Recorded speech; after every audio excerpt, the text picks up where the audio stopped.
5 people, 2 miles beneath the surface, a submersible designed with video game controllers.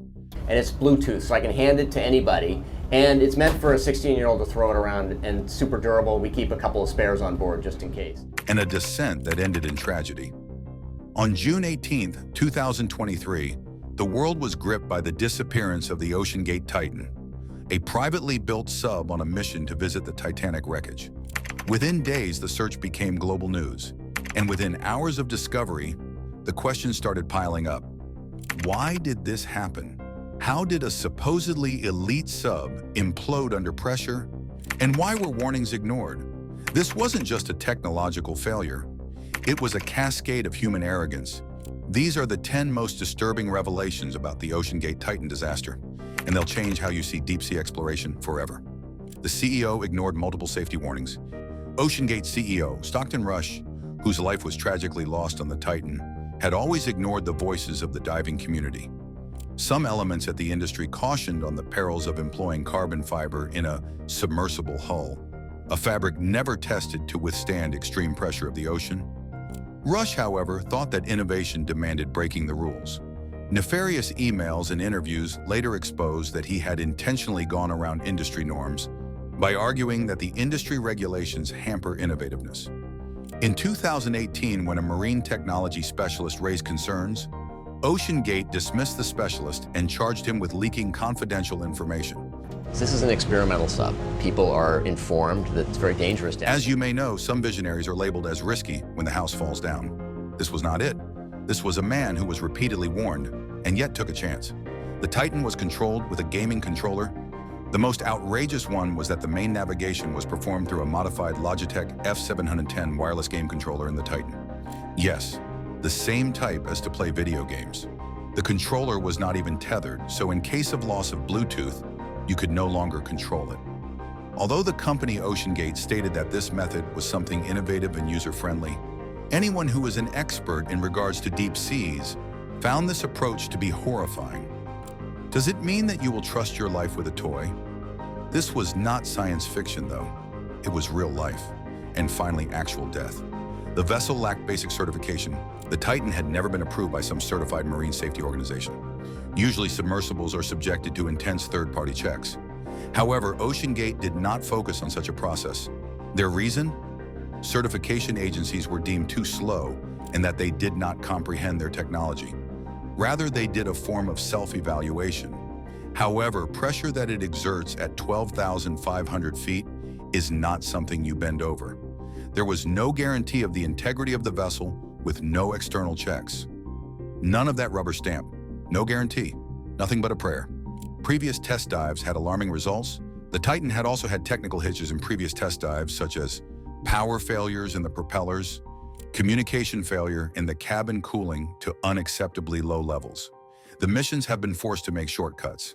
Ex-passengers and crew members talked later. The other displayed, "You would go halfway down and everything would get dark." Another account was of the crackling sound heard by the hull. These were not innuendos. These were fire alerts. The missions went on nevertheless. The Titan's hull was likely degrading. Interestingly, authorities reckon that the hull design of carbon fiber could have been attacked by fatigue. Carbon fiber.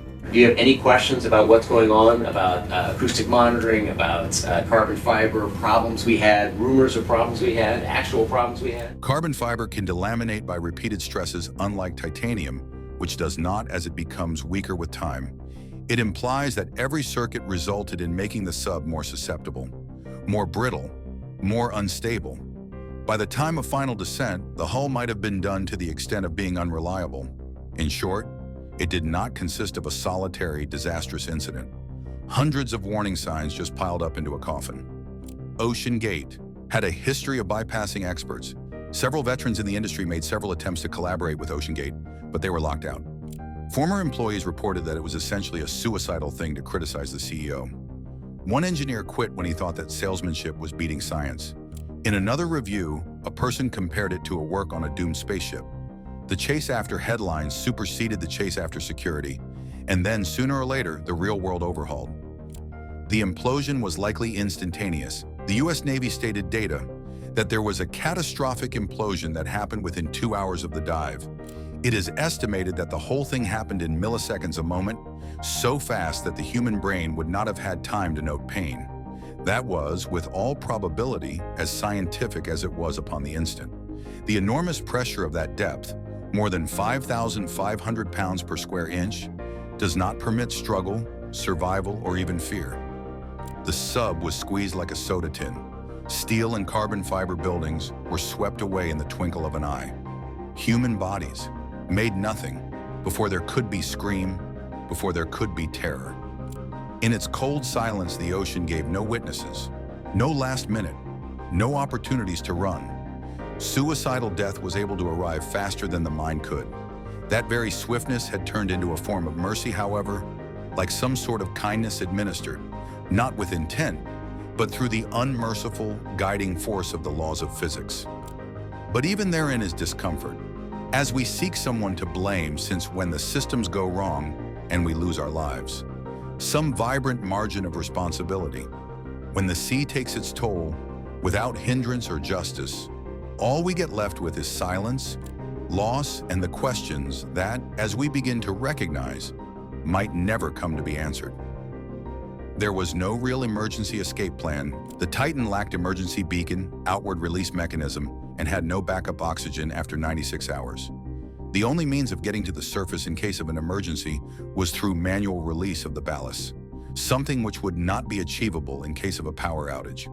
The Titan was not like the commercial submersible because it was closed on the outside. There was never a chance to be rescued. The passengers literally became entombed as soon as they left the surface. You are the type of adventurer who plans against unfavorable situations. This was not the thing. This was carbon fiber lunacy. The passengers were told it was safe enough. On boarding, every customer signed waivers that he was aware of the possible risk of being crushed, drowned, or suffocated to death. However, staff also assured them that the dive was not to be feared since it is safe enough. There were such victims as the Titanic veteran explorer, Paul-Henri Nargeolet, and billionaire Hamish Harding. They were not blind tourists. They even believed in the expertise of OceanGate. In this situation, trust is killed, and the dispensation, a steel failure defense. The real tragedy was preventable. Aspects of the disaster of the OceanGate Titan were preventable in every respect, in the design as well as the decision-making. It was not some strange accident. It was the gradual case of crumbling judgment, ego, and disregard. The company, had it listened, were points of the expert taken. It could have been possible that, had safety been a hard issue over spectacle, we would still have 5 lives out there. But the ocean does not like pomp. It only values preparation. The ultimate crash of the Titan did not happen solely on the basis of technology. Rather, it also belonged to humanity. Not a tale merely of mechanisms miscarried, but of ambition driving on at the time when he had forgotten caution. It was the creation of ambitious dreams on unsteady foundations. The innovation ran soaring well in front of responsibility, and red flags were dismissed in chase of pride. Risk had been romanticized. Fears were overlooked. Contravene was spoken in whispers and infrequently listened to.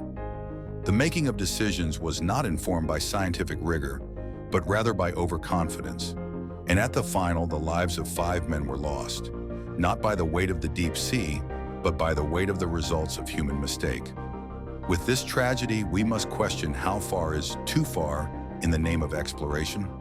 What is the value of disregarding experience? The Titan was to be a success turned out to become a failure in an opposite vein. In this case, in case this video was able to make you realize the truth that is being concealed behind the Titan disaster, do not hesitate and tap that like button. Sign up to our deep dives into the real world, and leave a reply under this post. Which fact terrified you more, a video game controller steering the ship, or the disregard of warnings of experts? See ya later. Love the deep, doubt everything, and never confuse risk and courage.